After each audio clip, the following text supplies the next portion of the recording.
آج ہم بات کریں گے گناہ اور بیماری کے متعلق۔ بائبل مقدس کہتی ہے کہ خدا گناہ کو نہیں دیکھ سکتا۔ اب جب بائبل مقدس کہہ رہی ہے کہ خدا گناہ کو نہیں دیکھ سکتا، مثلاً وہ قومیں جو گناہ کرتی ہیں، وہ ملک، وہ شہر، وہ لوگ جو گناہ کرتے ہیں اور جس گناہ کے سبب سے خدا ان قوموں کے اوپر نظر نہیں کرتا، کہ خدا اس شہر کو نہ دیکھے، ان لوگوں کو نہ دیکھے، ان کی سرفرازی کو نہ دیکھے، ان کے انسانوں کو نہ دیکھے، یہی بہت بڑی وبا ہوتی ہے۔ بائبل مقدس کہتی ہے سب نے گناہ کیا اور خدا کے جلال سے محروم رہے۔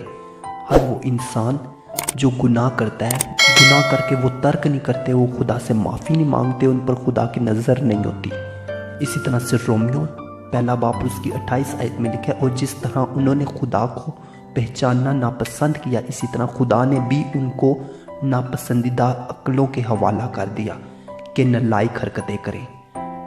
اب ہم چائنا کو جانتے ہیں، انہوں نے کس طرح سے زندہ جانوروں کے اوپر تشدد کیا ہے، ان کو زمین میں کھود دیا، ان کو مارا گیا، ان کے ساتھ ظلم کیا گیا۔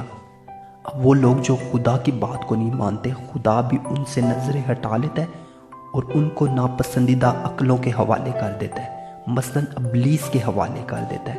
کیونکہ ان میں خدا کا کچھ ہے ہی نہیں، تو اسی وجہ سے خدا ان سے نظریں ہٹا لیتا ہے اور پھر شیطان اس کا فائدہ اٹھاتا ہے، اور پھر کیا ہوتا ہے، اسی طرح خدا نے بھی ان کو ناپسندیدہ عقلوں کے حوالے کر دیا کہ نالائق حرکتیں کریں۔ یہی حال ملکوں کا ہے، ملکوں میں ہر طرح کا گناہ ہو رہا ہے جس کی وجہ سے خدا ناراض ہے۔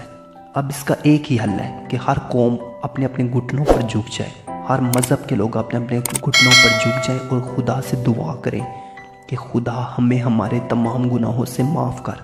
ہر انسان پرسنلی خدا سے کہے، اے خدا مجھے میرے تمام گناہوں سے معاف کر، اور خدا جو کہ ساری کائنات کو سنبھالنے والا خدا ہے، وہ اپنے رحم اور ترس کے وسیلہ سے اس پوری کائنات کو بچا سکتا ہے۔